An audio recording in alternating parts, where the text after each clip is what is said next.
So we've got another door where the hinges are unable to shut the door.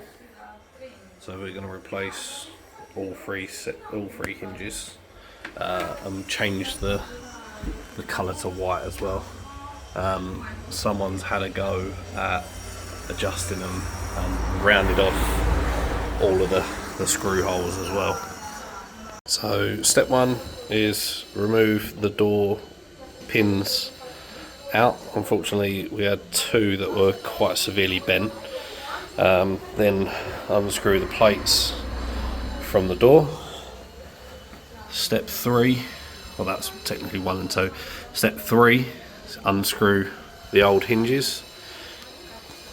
And we've got step 4, which is reinstalling the new hinge brackets.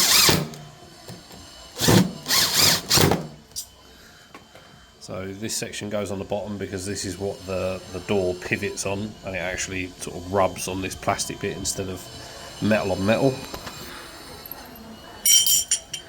This section then goes inside there. It's got a little collar that goes in there, so that then closes on the door, and then the pin goes through the top, through the collar, and holds everything in place. So on the top hinge, which was the one that was the main issue, you've got two of these little support pegs that were snapped off on the previous ones. So if you look, those hold in, they screw into the middle, but these little pegs go into the frame to stop it wobbling a little bit as well. And obviously this door had some major issues where they couldn't, and it snapped the actual pegs off, so the door was, the hinge was probably rocking quite a lot. So now I've just got to remove these before I can put the new one in. So step 5 is reinstall the other side of the hinge onto the door frame, onto the door itself.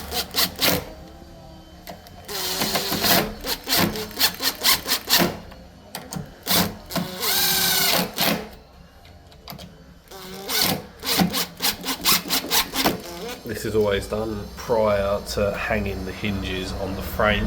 You're just trying to lift the door and then screw all 4 screws in while the door's then wanting to pull away from you. So they come in separate parts, and then the other side of the hinge just slots in, pin goes in. The next thing that is an absolute must is this grub screw holds the centre pin in place.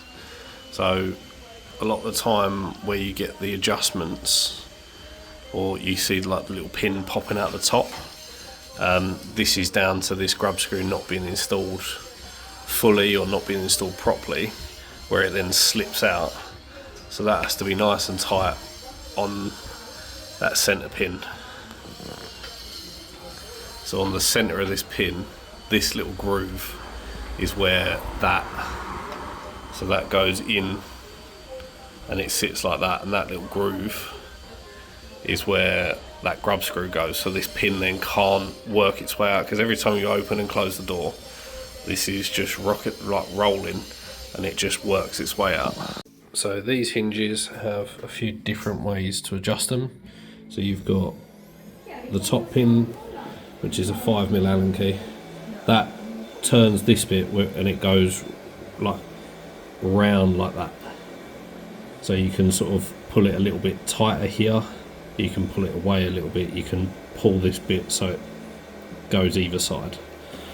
The next section of adjustment is a 4mm Allen key here, which pulls it in and out. And then you've got an Allen key just at the bottom there, which moves this centre section up or down.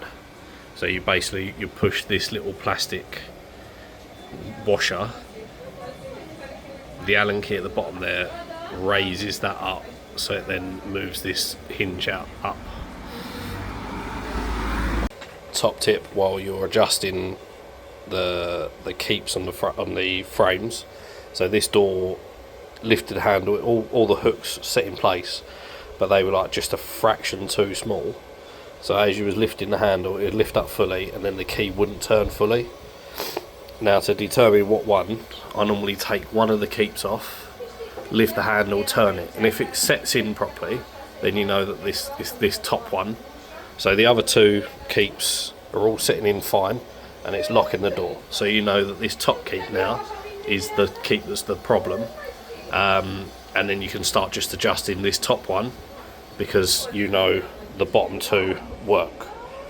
If you remove this one and it doesn't work, then I normally remove the bottom one, and then if that then works, then I know it's that one. If not, then you determine to this one, and then you just work your way back, putting them in, making it work bit by bit, rather than just adjusting it a little bit and then you don't know what's working and what's not.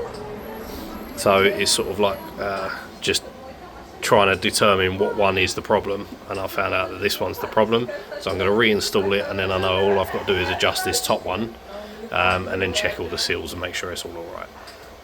There we go, so we got the door, all the hinges replaced, the door now shuts nice, handle lifts, turn the key, everything's all adjusted, nice and smooth.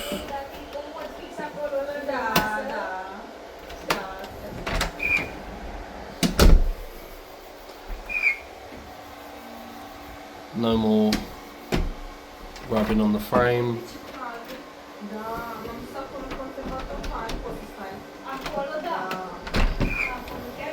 So there was quite a bit of damage just where it was rubbing for ages. So final step is just installing some little cover caps that go on the top and bottom.